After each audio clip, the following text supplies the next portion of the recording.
2번 문제 보도록 할게요. 미생물이 새로운 미생물을 형성하기 위해서 유기탄소를 이용하는 생물을 기억이라 한다고 했는데, 일반적으로 영양소로 인해서 나눠지는 것은 종속 영양계와 독립 영양계로 나눌 수가 있습니다.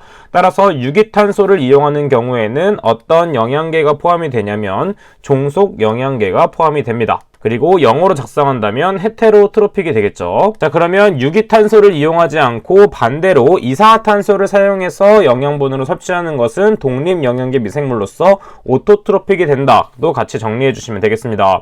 그 다음에 두 번째, 세포 합성에 필요한 에너지원을 빛으로 이용하는 생물을 뭐라고 하냐면 빛을 사용하는 것이기 때문에 광합성 관련된 미생물이다 라고 봐주시면 되겠습니다. 따라서 한글로 적었을 때는 광합성 미생물, 이것을 영어로 적었을 때는 포토트로픽이 되겠습니다. 자, 그 다음에 세 번째 보도록 할게요. 아질산염이나 질산염을 전자수용체로 사용하는 조건을 무엇이라고 하냐면, 일반적으로 세 가지 조건을 볼 수가 있겠죠. 혐기성, 그 다음에 무산소, 그 다음에 산소조가, 포기조가 있겠죠. 따라서 이때 전자수용체를 아질산염이나 질산염으로 사용하는 조건은 이 세 가지 중에 무산소 조건이 되겠습니다. 자, 그래서 무산소 조건을 영어로 적었을 때는 아노식이 되겠죠. 자, 한글로 적는 것도 알고 있으면 좋고 영어까지도 같이 암기를 해주도록 하겠습니다. 6번 문제 보도록 하겠습니다. 혐기성 소화조의 소화가스 발생량이 저하되는 원인 4가지와 대책을 기술하시오. 자, 이때는 원인에 대한 대책을 기술하는 것이기 때문에 원인을 적고 바로 대책을 적어주시면 되겠습니다. 자, 일반적으로 혐기성조의 소화조의 소화가스는 1kg당 약 400에서 700L의 가스가 발생하지만 대부분의 공정에서는 400L 이하가 발생하게 됩니다. 자, 그러면 대표적으로 소화가스 발생량이 저하되는 원인은 대표적으로 슬러지가 유입된 거에 대해서 소화가스가 발생된다라고 볼 수가 있겠습니다. 따라서 가장 큰 이유는 첫 번째는 저농도 슬러지가 유입되는 것이겠죠. 자, 그러면 저농도 슬러지가 유입됐을 때는 반대로 고농도 슬러지를 주입해주면 되겠습니다. 자, 그러면 원인을 적은 다음 바로 대책을 적게 되면 고농도 슬러지를 주입해줍니다. 자, 그 다음에 두 번째, 소화가스 발생량이 감소되는 원인으로서는 소화 슬러지를 과잉 배출됐을 경우가 되겠습니다. 자, 유입된 거와 마찬가지로 소화 슬러지를 많이 제거하게 된다면 그만큼 가스 발생량이 줄어들게 되고, 소화조 내의 미생물들은 먹을 게 없어지게 되기 때문에 소화조 내의 미생물도 감소하게 되겠습니다. 따라서 두 번째 이유는 소화 슬러지 과잉 배출. 자, 소화 슬러지를 과잉 배출하는 경우에는 당연히 배출량을 조절해주면 되겠죠. 자, 그 다음에 세 번째 이유를 보도록 하겠습니다. 자, 세 번째 이유는 조 내의 온도가 저하되는 경우가 되겠습니다. 당연히 어떠한 가스가 발생될 때는 어느 정도의 온도가 유지되어야 되는데 이 온도가 저하되게 되면 발생량이 줄어든다라고 볼 수가 있겠습니다. 또한 수온이 낮은 농축온이가 과다 투입됐을 경우에는 전체적인 수온이 낮아지기 때문에 소화가스 발생량이 적어진다라고 볼 수가 있게 되는 것이죠.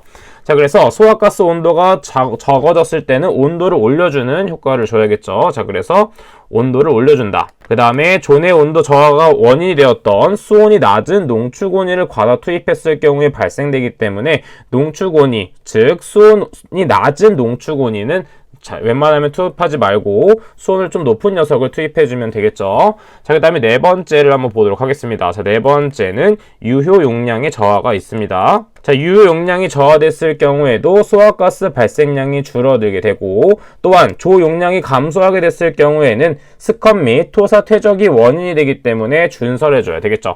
자, 그래서 유효 용량을 늘려주면 되겠죠. 그 다음에 한 가지만 더 적어보도록 하면 소화가스가 누출되는 경우가 되겠습니다. 소화가스가 누출된다는 것은 말 그대로 이 공정에서 문제가 발생됐다라고 볼 수가 있기 때문에 배관 개통을 조사하거나 그 다음에 응추수 등의 드레인을 사용해주면 되겠죠. 자, 그래서 이러한 원인과 대책을 정리해주시면 되겠고, 교재를 가지고 있으신 분들은 해설 부분에 있는 것을 모두 암기를 해주시면 되겠습니다. 10번 문제 보도록 하겠습니다. 자, 계산 문제가 되겠는데 문제를 한번 읽어보도록 할게요. 추정 물질의 농도가 100mg/L, 유량이 1L/ml로 수심이 얕은 개울에 주입을 하게 되었습니다. 이 수심이 얕은 개울에 하루에서 추정물질의 농도가 5.5mg/L로 측정되었다면 수심이 얕은 개울의 유량 m/s/는 얼마인가? 라는 문제가 되겠습니다.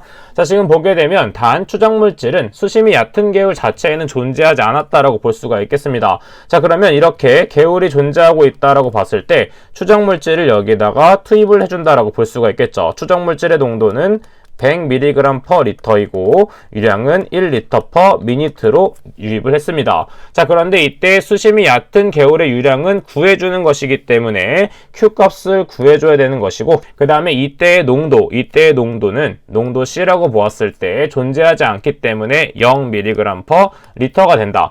그리고 이것이 혼합된 다음에 내려갔을 경우에 마지막에 추정물질의 농도가 5.5mg/L가 되었다. 이 그림을 머릿속에 생각해 주면서 혼합공식을 사용해서 풀어보도록 하겠습니다.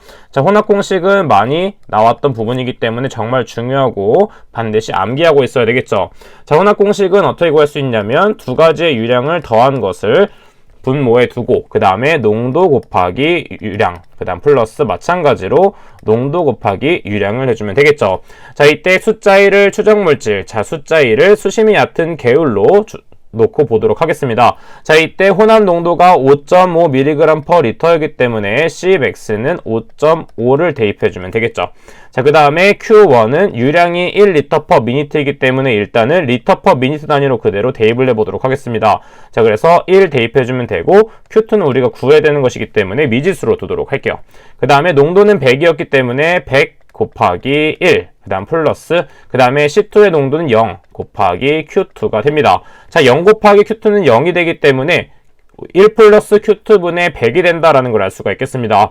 따라서 1 플러스 Q2를 좌항과 우항에 곱해주게 되면 5.5 곱하기 1 플러스 Q2는 100이 된다라는 걸 알 수가 있겠고, Q2로 정리를 해줘야 되기 때문에 5.5를 좌항과 우항으로 나눠주게 된다면 1 플러스 Q2는 5.5분의 100이 되고, 그 다음에 Q2만 남겨놔야 되기 때문에 Q2는 5.5분의 100 마이너스 1이 됩니다. 따라서 계산기에 그대로 대입을 하게 되면 17.1818 L/min가 되겠습니다. 하지만 Q2의 단위는 L/min가 아니라 m/s/sec 단위로 바꿔줘야 되기 때문에 단위 환산을 진행해 보도록 하겠습니다. 자, 그러면 Q2는 17.1818 L/min가 되었었고, 자, 먼저 리터 단위를 m/s으로 바꾸기 위해서는 10의 세제곱 리터분의 m/s제곱, 그 다음에 미니트를 sec 단위로 바꿔주기 위해서 1분은 60초가 된다라는 걸 알 수가 있겠죠. 따라서 계산기에 그대로 대입을 하게 되면 2.8636 곱하기 10의 마이너스 4제곱 m/s제곱/sec가 되겠습니다. 자, 소수점 둘째 자리까지 표현을 하도록 하면 유량 Q2는 2.86 곱하기 10의 마이너스 4제곱 m/s제곱/sec로 표현해주면 되겠습니다. 13번 문제 보도록 하겠습니다. 많이 출제되었던 문제였죠. 자, 지금 고도처리 공법의 공법명과 각 공정의 역할을 서술하시오 되어 있습니다. 지금 보게 되면 혐기조와 호기조로 나와져 있는데, 이때 혐기조는 어네어로빅, 그 다음에 호기조는 에어로빅이 되겠죠. 자, 그렇기 때문에 혐기조와 호기조 A가 두 개 있기 때문에 AO 공법이 된다라고 볼 수가 있겠고, 따라서 첫 번째 공법명은 AO 공법이 된다 적어주시면 되겠습니다. 그 다음에 4번 혐기조는 스트레스를 받는 곳이다 라고 생각해주면 되겠습니다. 왜냐하면 산소의 함량이 없기 때문에 미생물들이 스트레스를 받기 때문에 하는 것이 무엇이냐면 유기물을 제거하고 그 다음에 인을 과잉 방출합니다. 그 다음에 4번에서는 호기조의 역할이기 때문에 산소가 충분한 상황이라고 보게 되면 됩니다. 따라서 미생물들이 살기 좋은 상태이기 때문에 이 방출된 인을 미생물들이 모두 섭취하게 됩니다. 따라서 호기조의 역할은 인의 과잉 섭취가 된다. 이렇게 적어주면 되겠죠. 15번 문제 보도록 할게요. 메탄의 최대 수율은 제거 1kg COD당 0.35m/세제곱 메탄임을 증명하고 유량이 675m/세제곱/day, 그 다음에 COD는 3000mg/L일 경우, 그 다음에 제거 효율이 80%였을 때는 다음에 물음에 답하는 문제가 되겠습니다. 자, 먼저 첫 번째, kg COD당 0.35m 세제곱 메탄이 되는 것을 증명해 보도록 하겠습니다. 자, 이것은 필기에서도 정말 중요했기 때문에 한번 같이 진행해 보도록 하겠습니다. 자, 일반적으로 수질에서 많이 출제되는 부분에 대한 분자식은 무엇이냐면 바로 포도당이 되겠죠. 자, 그러면 첫 번째 단계를 보도록 하겠습니다. 첫 번째, 포도당의 호기성 분해를 보도록 할게요. 자, 탄소 6개, 수소 12개, 산소 6개, 포도당이 6개의 산소를 만나서 반응을 하게 되면 6개의 이산화탄소와 6개의 H2O가 형성이 되겠습니다. 자, 지금 보게 되면 포도당의 분자량은 180, 그 다음에 기준을 kg으로 보기 때문에 180kg의 비율로 보도록 하겠고, 그 다음에 산소 또한 무게 단위이기 때문에 32kg으로 보도록 하겠습니다. 그런데 이때 몰비가 6이기 때문에 6 곱하기 32kg이 된다는 걸 알 수가 있겠고, 그 다음에 포도당에 대한 양은 주어지지 않기 때문에 X, 그 다음에 1kg을 기준으로 하는 것이기 때문에 COD 값을 1kg으로 보도록 하겠습니다. 자, 그러면 대각선으로 곱해서 X값을 구해주면 되겠죠. 따라서 X값은 어떻게 구할 수 있냐면 6 곱하기 32분의 180 곱하기 1로 할 수 있겠고, 계산기에 그대로 대입을 하게 되면 0.9375 kg이라는 값이 나오게 된다라는 걸 알 수가 있습니다. 자, 그러면 이때는 호기성 상태에서의 포도당을 구했기 때문에 메탄이 발생되기 위해서는 현기성 상태일 때를 구해줘야 되겠죠. 따라서 포도당 현기성 상태이기 때문에 산소가 없고, 이때는 3개의 메탄과 3개의 이산화탄소가 형성이 되겠습니다. 풀이를 통해서 우리가 X값을 구해줬습니다. 따라서 이때 기준이 되는 것은 당연히 180kg이 기준이 된다라는 걸 알 수 있겠고, 이때 kg당 부피 단위이기 때문에 부피 단위인 22.4를 사용해줘서 3 곱하기 22.4 Sm 세제곱이 되고, 그 다음에 위에서 구한 X값 0.9375 kg 대 Y 값이 되도록 하겠죠. 따라서 당연히 X자로 곱해주게 되면 Y는 180분의 3 곱하기 22.4 곱하기 0.9375를 해주면 되겠죠. 자, 그래서 계산기에 그대로 대입을 하게 되면 0.35m 세제곱이 나오게 됩니다. 따라서 1kg의 COD가 있을 경우에는 우리는 0.35m 세제곱만큼의 메탄이 발생된다라는 걸 구해볼 수가 있습니다. 자, 그러면 나번 구해보도록 할게요. 나번 발생하는 메탄량을 구해보도록 하겠습니다. 자, 발생하는 메탄량은 메탄의 생성 수율 곱하기 COD의 제거량이 된다라고 볼 수 있기 때문에 먼저 COD의 제거량을 구해보도록 하겠습니다. 자, 그럼 먼저 유량과 농도와 관련이 있다. 그 다음에 처리 효율만큼 제거된다라고 볼 수가 있겠죠. 따라서 먼저 유량 675 미터 세제곱 퍼 데이만큼 들어오게 되겠고, 그 다음에 농도를 곱해주게 되면 3000mg per 리터, 그 다음에 제거 효율이 80%이기 때문에 100분의 80을 곱해주도록 합니다. 자, 그 다음에 제거량 단위가 미터 세제곱 per 데이이기 때문에 kg 단위로 환산을 해주도록 하면 먼저 리터를 바꿔주면 10의 세제곱 리터분의 미터 세제곱, 그 다음에 미리그램을 킬로그램으로 바꾸기 위해서는 10의 6제곱 미리그램분의 킬로그램을 곱해주면 되겠죠. 따라서 계산기에 그대로 대입을 하게 되면 1620kg per day가 되겠습니다.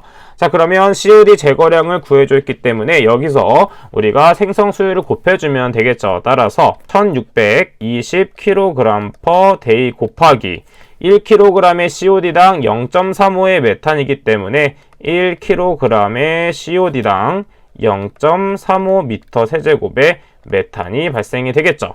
따라서 계산기에 그대로 대입을 하게 되면 567m 세제곱 per day가 된다는 걸 알 수가 있겠고, 소수점에 대한 언급이 따로 없기 때문에 그대로 567m 세제곱 per day가 정답이 된다라고 적어주시면 되겠습니다.